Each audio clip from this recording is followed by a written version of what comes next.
Decía al inicio de nuestra Eucaristía que la Iglesia nos invita hoy a contemplar la solemnidad del nacimiento de Juan el Bautista. Y al escuchar esta primera lectura del profeta Isaías, donde pone de manifiesto la vocación tan alta y digna con la que Dios quiso distinguirlo en medio de su pueblo Israel en el Antiguo Testamento, me da pie también a reconocer en Juan, este precursor de Jesús, los mismos rasgos, la misma vocación, la misma fuerza con que el Señor había determinado su nacimiento.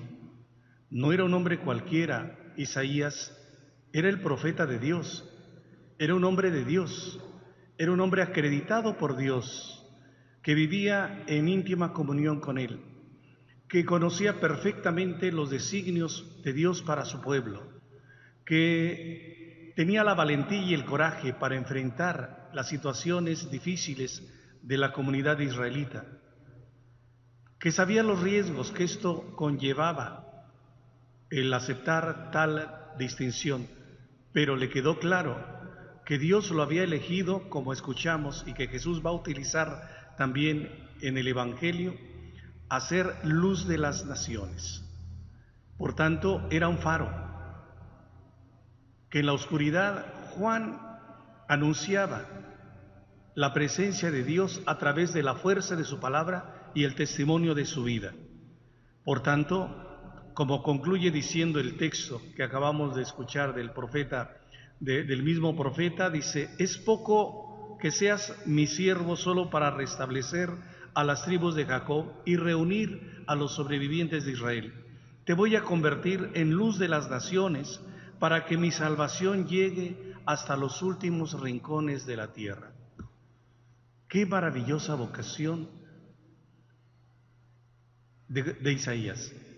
Pues de aquí esta expresión va a ser exactamente la que puede definir el ministerio de Juan en tiempos de Jesús.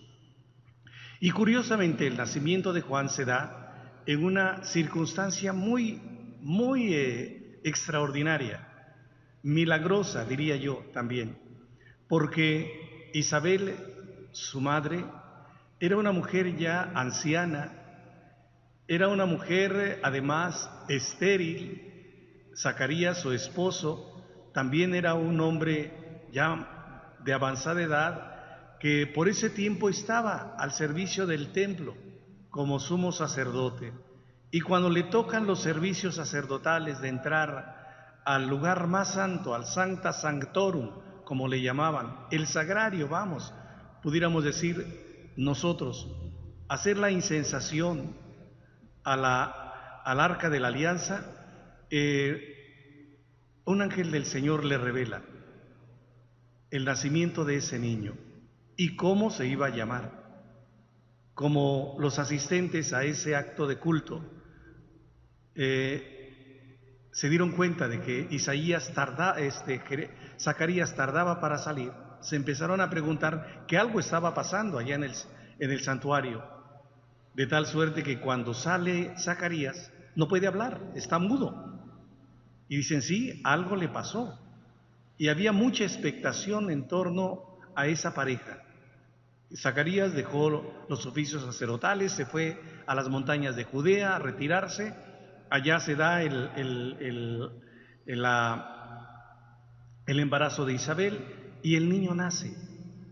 Cuando lo traen a presentar, porque así estaba establecido por la ley, le querían poner los que lo iban a circuncidar, Zacarías como su padre, porque esa era la tradición, esa era la costumbre, que el primogénito siempre heredara el nombre del padre, siempre, infaliblemente. Por tanto, no había duda. Entonces le preguntaron a la madre cómo querían que se llamara el niño, y le dice: Juan es su nombre. Dice: pero nadie de tu descendencia se llama así. Pero yo quiero que se llame Juan. Cuando van y le preguntan al padre por señas cómo quieren que se llame el niño, pide una tabla y escribe: su nombre será Juan. Y Juan se le quedó. Pues este niño, como va a decir el mismo texto del Evangelio, también causó mucha expectación, mucha sensación, porque algo grande Dios tenía preparado para su pueblo en la persona de ese niño.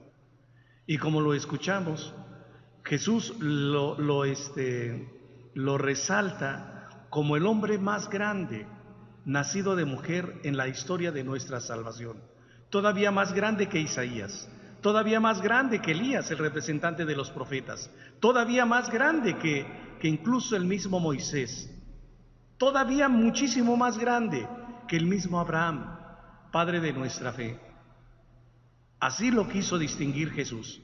No ha nacido de hombre más grande de mujer que Juan el Bautista. Y no era para menos. El Mesías venía en camino y necesitaba un precursor, que preparara al pueblo para recibirlo. Y surge Juan. Por tanto, ese es el mérito de Juan, prepararle a Jesús un pueblo dispuesto a recibirlo a través de algunos signos claros. Primero, la fuerza de su palabra con que se apostó junto al río Jordán. Y segundo, el bautismo de todos aquellos que aguardaban la liberación de Israel. Por tanto, ya la gente, la multitud que se reunía en torno a él, empezaba a creer que Juan era el Mesías, hasta ese grado.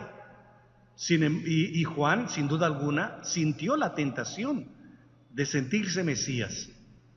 Al final, como él mismo lo va a expresar, y le va a decir con claridad a la comunidad israelita, que lo escuchaba con atención, deseosa de escuchar el mensaje de sus labios, por la fuerza de su palabra, les va a dejar bien claro: miren, yo administro un bautismo de agua que es un bautismo de conversión, de cambio de vida, de cambio de mentalidad, de cambio de actitudes. Pero el que viene detrás de mí, ese es más grande que yo. Ese no me da el derecho de desatarle ni siquiera la correa de sus sandalias, porque ese que viene detrás de mí, ese los va a bautizar con el Espíritu Santo y su fuego. No dice quién es, solo dice ese que viene atrás de mí. No quiere despertar suspicacias, no quiere tampoco despertar envidias, no quiere dividir a la comunidad israelita que tenía en torno suyo. Solo decía: ese que viene atrás de mí los bautizará con el Espíritu Santo y su fuego. Cuando Juan finalmente es tomado preso porque le grita a Herodes en su cara que no le está permitido detener por mujer a la esposa de su hermano, a Herodías, porque eso era un flagrante adulterio, por instigación de su esposa, Juan es tomado preso. Y es entonces cuando comienza a salir del escenario, pero les dice a sus oyentes: ahora es bueno que este hombre crezca y yo venga a menos. Allí terminó.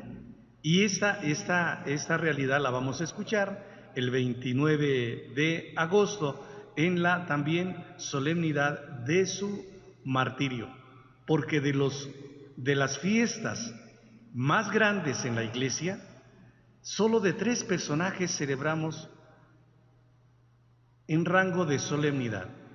Jesús, celebramos su nacimiento y su martirio y muerte. María, celebramos su encarnación y celebramos también su gloriosa asunción. Y el otro es Juan, que hoy celebramos su nacimiento y el 29 de agosto celebraremos su martirio. Qué glorioso eres, Juan. Qué maravillosa fue tu misión: prepararle al Mesías un pueblo dispuesto a recibirlo. Concluyo, queridos hermanos, de esos cristianos quiere hoy la Iglesia. De esos. No, yo me quedo corto. A lo mejor alguno de ustedes dirá: pues yo también. Porque Juan tuvo la sabiduría, las agallas, el coraje, la rabia, pero también la delicadeza, la atención, el cuidado, la fuerza para para convencer a una comunidad de israelitas indiferentes, fríos, apáticos, para recibir al Mesías de Dios. En el ocaso de su vida, pues Juan termina decapitado, como lo vamos a considerar en su martirio, pero fiel, leal en su misión hasta el final.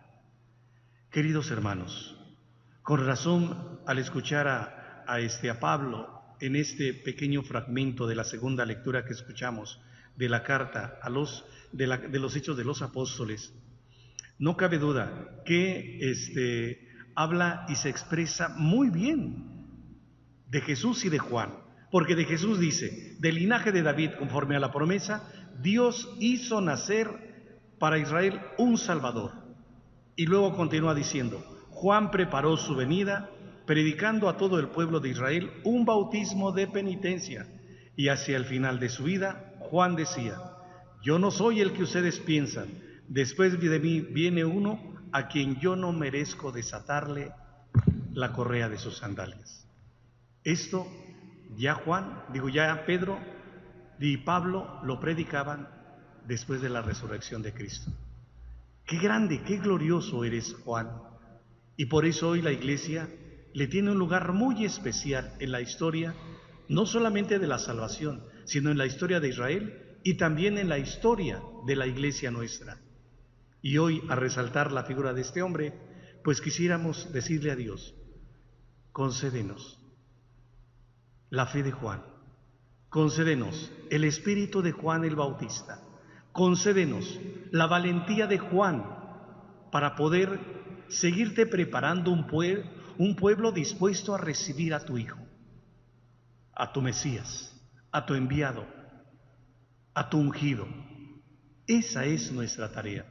De esos hombres y mujeres quiere hoy la Iglesia, con el espíritu de Juan, que no tengan miedo, que no se avergüencen de su fe, pero que trabajen, que preparen un pueblo, una familia, un barrio, un colegiado de compañeros de trabajo dispuesto a recibir al Mesías. ¿Lo estamos haciendo? ¿O solo estamos vegetando, esperando el ocaso de nuestra vida para que nadie, ni siquiera los nuestros, lo reconozca?